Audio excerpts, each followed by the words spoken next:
Josiah celebrated the Passover to the Lord in Jerusalem, and the Passover lamb was slaughtered on the 14th day of the first month. He appointed the priests to their duties and encouraged them in the service of the Lord's temple.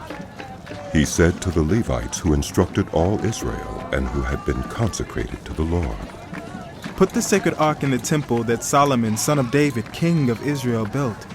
It is not to be carried about on your shoulders. Now, serve the Lord your God and his people, Israel. Prepare yourselves by families in your divisions, according to the instructions written by David, king of Israel, and by his son Solomon. Stand in the holy place with a group of Levites for each subdivision of the families of your fellow Israelites, the lay people. Slaughter the Passover lambs, consecrate yourselves, and prepare the lambs for your fellow Israelites, doing what the Lord commanded through Moses." Josiah provided for all the lay people who were there a total of 30,000 lambs and goats for the Passover offerings, and also 3,000 cattle, all from the king's own possessions. His officials also contributed voluntarily to the people and the priests and Levites. Hilkiah, Zechariah, and Jehiel, the officials in charge of God's temple, gave the priests 2,600 Passover offerings and 300 cattle. Also Conaniah, along with Shemaiah and Nethanel, his brothers, and Hashabiah, Jeiel, and Jozabad, the leaders of the Levites, provided 5,000 Passover offerings and 500 head of cattle for the Levites. The service was arranged, and the priests stood in their places with the Levites in their divisions, as the king had ordered. The Passover lambs were slaughtered, and the priests splashed against the altar the blood handed to them, while the Levites skinned the animals. They set aside the burnt offerings to give them to the subdivisions of the family of the people to offer to the Lord, as it is written in the book of Moses. They did the same with the cattle. They roasted the Passover animals over the fire as prescribed, and boiled the holy offerings in pots, cauldrons, and pans, and served them quickly to all the people. After this, they made preparations for themselves and for the priests, because the priests, the descendants of Aaron, were sacrificing the burnt offerings and the fat portions until nightfall. So the Levites made preparations for themselves and for the Aaronic priests. The musicians, the descendants of Asaph, were in the places prescribed by David: Asaph, Heman, and Jeduthun, the king's seer. The gatekeepers at each gate did not need to leave their posts, because their fellow Levites made the preparations for them. So at that time the entire service of the Lord was carried out for the celebration of the Passover and the offering of burnt offerings on the altar of the Lord, as King Josiah had ordered. The Israelites who were present celebrated the Passover at that time and observed the festival of unleavened bread for 7 days. The Passover had not been observed like this in Israel since the days of the prophet Samuel, and none of the kings of Israel had ever celebrated such a Passover as did Josiah with the priests, the Levites, and all Judah and Israel who were there with the people of Jerusalem. This Passover was celebrated in the 18th year of Josiah's reign.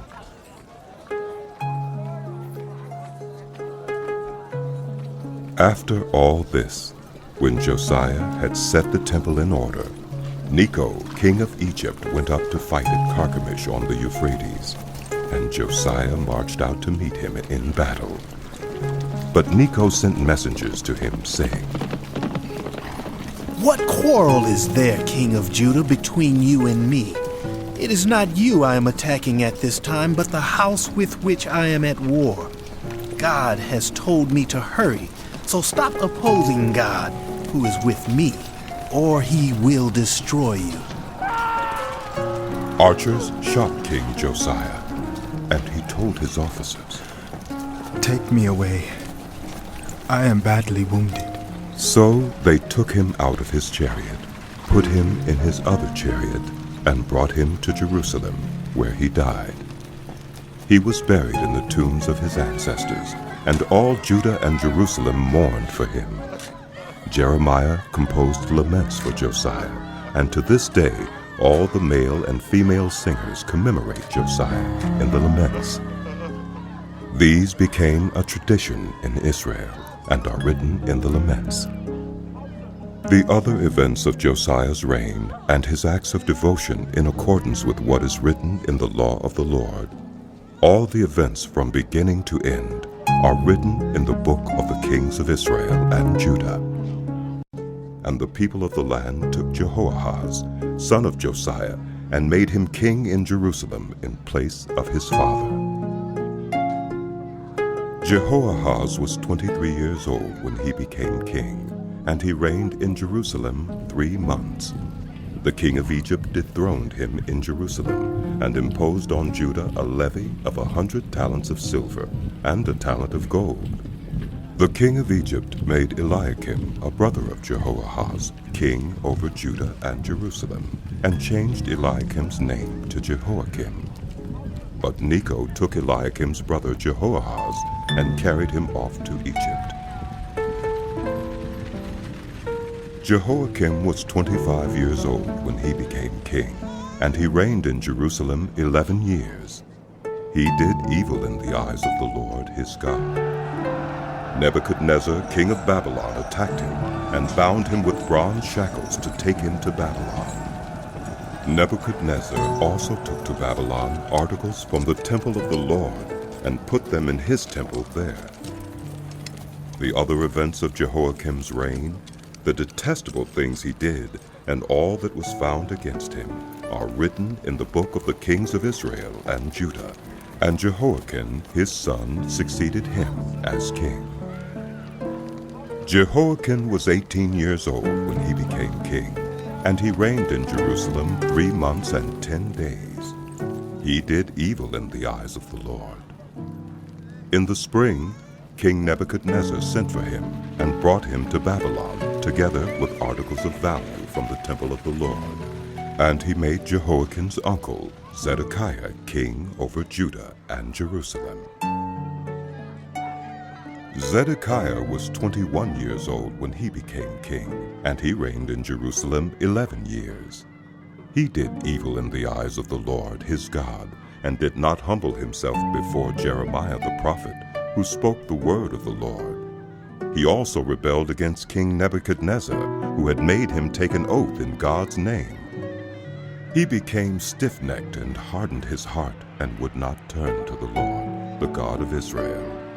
Furthermore, all the leaders of the priests and the people became more and more unfaithful, following all the detestable practices of the nations and defiling the temple of the Lord, which he had consecrated in Jerusalem. The Lord, the God of their ancestors, sent word to them through his messengers again and again, because he had pity on his people and on his dwelling place. But they mocked God's messengers, despised his words, and scoffed at his prophets until the wrath of the Lord was aroused against his people, and there was no remedy. He brought up against them the king of the Babylonians, who killed their young men with the sword in the sanctuary, and spared neither young man nor young woman, the elderly or the aged. God gave them all into the hands of Nebuchadnezzar. He carried to Babylon all the articles from the temple of God, both large and small, and the treasures of the Lord's temple, and the treasures of the king and his officials. They set fire to God's temple, and broke down the wall of Jerusalem. They burned all the palaces, and destroyed everything of value there. He carried into exile to Babylon the remnant, who escaped from the sword, and they became servants to him and his successors, until the kingdom of Persia came to power. The land enjoyed its Sabbath rests. All the time of its desolation it rested, until the 70 years were completed in fulfillment of the word of the Lord, spoken by Jeremiah. In the first year of Cyrus, king of Persia, in order to fulfill the word of the Lord spoken by Jeremiah, the Lord moved the heart of Cyrus, king of Persia, to make a proclamation throughout his realm.